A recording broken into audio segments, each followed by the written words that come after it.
অন্ধকারে ঘরে থেকেছি 10 মাস ধরে। সেই ঘরটি হলো মায়ের জঠরে।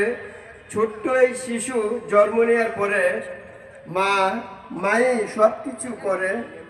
ঘুমিয়েছি মায়ের বুকেতে, জীবন পেয়েছি বুকের অন্যতে। চোখে জল দেখলেই চোখ মুছে দিত মা। বোকা শোনা বলে বলতো আর কাঁদিস না। কোনো মায়ের সন্তান হয় যদি প্রতিবন্ধী, তবু আদর স্নেহের হয় না কমতি। হয় হোক সন্তান কবু অন্ধ, তবুও মায়ের ভালোবাসার দরজা হয় না বন্ধ।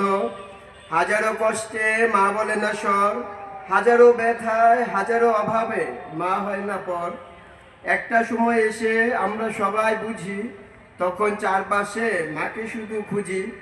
হাজারো ভিড়ে মাকে মনে পড়ে, তখন মুখ থেকে অনেক কষ্টে একটি কথাই বের হয়ে আসে, মা তুমি ছিলে সে, আজ তুমি নেই।